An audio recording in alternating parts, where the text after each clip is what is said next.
पंचायत भी अगर आप ले और पर गांव अगर ले तो बहुत बड़ी संख्या होती है, लेकिन पर पंचायत भी 5000 से ज्यादा विशेष शिक्षकों के पद सरकार निकाल सकती है।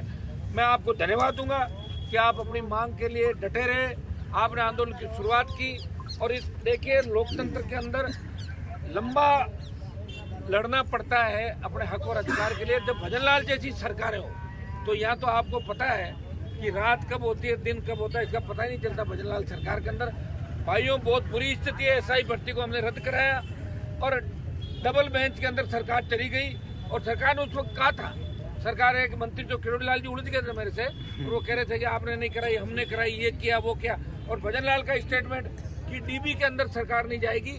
फिर भी सरकार ने डबल बेंच में ये कहा कि भर्ती को यथावत रखो। यहाँ सरकार की करनी और करने के अंदर अंतर नहीं है, क्योंकि लोकतंत्र की हत्या इस देश के अंदर हो गई। और राजस्थान में भी कांग्रेस बीजेपी मिलकर सारा काम कर रहे हैं। अंतर चुनाव का परिणाम भी आपने देखा होगा, जहाँ कांग्रेस भारतीय जनता पार्टी मिलकर एक संघर्ष करने वाले व्यक्ति को हरा रहे थे, ये आपने देखा।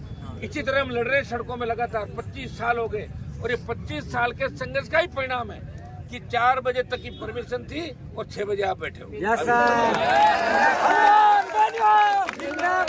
कि कानून हम हाथ में लें, लेकिन सरकार हमें मजबूर करेगी तो वो रास्ता भी अख्तियार करना पड़ेगा। लोकतंत्र के अंदर कानून रखवाले के लिए बना, कानून अगर हमारे लोगों को डराएगा तो उस समय एक नई क्रांति की आवश्यकता होगी। नई क्रांति राजस्थान की धरती से होगी। भाइयों, विश्वास दिलाता हूँ कि आज जो विशेष शिक्षक भर्ती का आपने मामला उठाया, मैं आपको धन्यवाद दूंगा। इसमें आगे बैठ के आप रणनीति तय करें क्या हमें करना है। आपके मंत्री जी से मेरी बात हुई है, सेक्रेटरी से बात हुई है, और मैं कोशिश करूंगा कि सरकार के अंदर जो किसान की बात रखने वाले जो भी मंत्री या जो भी हमारे लोग हैं, उनसे हम बात करें कि आपकी पैरोकारी करें। हमारे लोग वोट के समय तो जाति भी याद करते हैं, सारी बातें याद करते हैं, हाथ जोड़ के आ जाते हैं, और जैसे ही वोट मिलता है और मंत्री बनते हैं या नेता बनते हैं, उसके बाद अपनी जाति, अपने गांव, अपनी ढाणी को भूल जाते हैं। ये बहुत बड़ा दुर्भाग्य राजस्थान उस देश का है। मैं प्रयास करूंगा कि आपकी जीत हो। आप जिस मुद्दे को लेकर बैठे हैं, हमेशा राष्ट्रीय लोकतांत्रिक पार्टी हनुमान बेनीवाल और उनकी पूरी टीम आपके संघर्ष के समय में आपके साथ खड़ी है। आज हम बैठ के इसकी अगली प्लानिंग करते हैं कि किस तरीके से आपको आपका हक और अधिकार मिले। हमें और सड़कों पर आपके साथ लड़ना होगा।